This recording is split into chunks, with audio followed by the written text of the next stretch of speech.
Shalom, selamat pagi bagi kita semuanya. Perkenalkan nama saya Sheila Eriani. Saya dari Universitas UT Palembang. Saya mengambil jurusan PGSD, Pendidikan Guru Sekolah Dasar.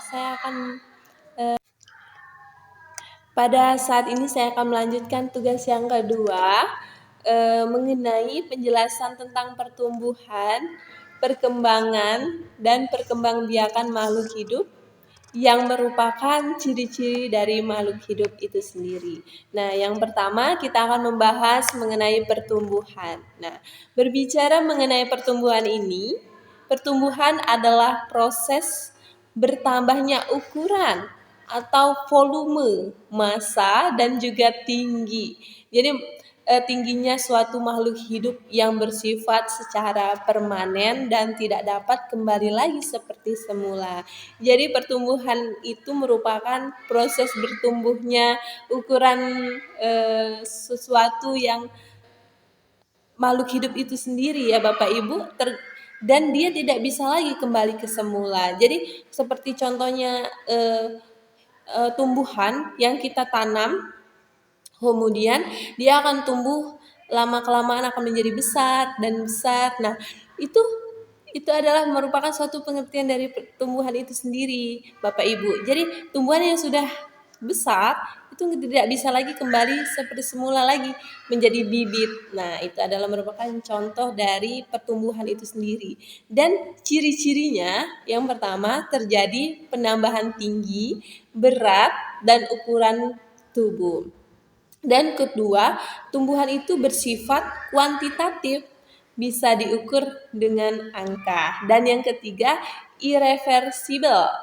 Dia tidak bisa kembali seperti semula. Nah, contohnya, tumbuhan bertambah tinggi dan daunnya semakin banyak, anak kecil tumbuh menjadi remaja dan juga dewasa. Dan yang kedua, ada perkembangan. Nah, perkembangan ini adalah proses menuju kedewasaan dan kematangan fungsi organ tubuh termasuk kemampuan untuk berkembang biak. Nah, ciri-cirinya adalah yang pertama bersifat kualitatif, tidak selalu bisa diukur dengan angka. Dan yang kedua berkaitan dengan kematangan organ dan sistem tubuh. Dan yang ketiga bisa terjadi tanpa disertai pertumbuhan. Nah, sebagai contohnya ada metamorfosis serangga. Dan yang ketiga ada contoh dari pengertian perkembangan itu sendiri. Nah, contohnya bayi berkembang menjadi anak yang bisa berjalan dan bisa berbicara.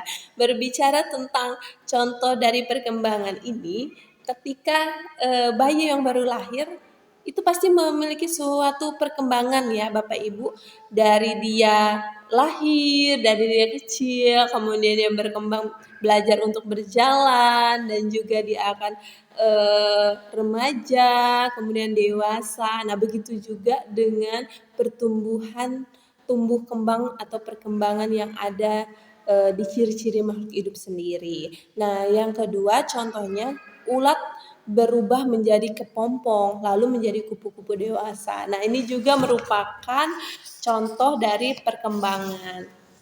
Dan yang ketiga ada perkembangbiakan Bapak Ibu atau reproduksi. Nah, berbicara tentang perkembangbiakan ini merupakan kemampuan makhluk hidup untuk menghasilkan keturunan agar jenisnya tidak punah. Nah, ciri sebagai jenisnya ya Bapak Ibu, yang pertama ada perkembangbiakan seksual atau generatif. Nah, dia ini melibatkan sel kelamin jantan dan betina. Sebagai contoh adalah manusia, hewan, dan tumbuhan berbunga.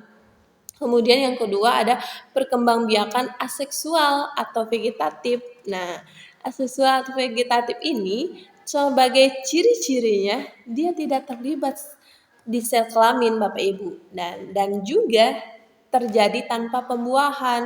Sebagai contohnya ada tunas pada tanaman pisang, dan yang kedua ada membelah diri pada amoeba, dan yang ketiga stek pada tanaman singkong. Nah, sebagai kesimpulan dari pelajaran yang sudah kita bahas tadi mengenai pertumbuhan, perkembangan, dan juga perkembangbiakan ini, pertumbuhan itu penambahan ukuran tubuh dan juga perkembangan proses menuju kedewasaan. Dan yang ketiga, perkembangbiakan ini merupakan proses menghasilkan keturunan.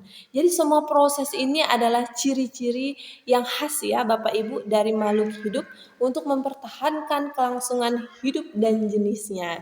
Nah, ini merupakan tugas yang sangat baik dan sangat kita pahami ya Bapak Ibu mengenai pertumbuhan, perkembangan, dan perkembangbiakan.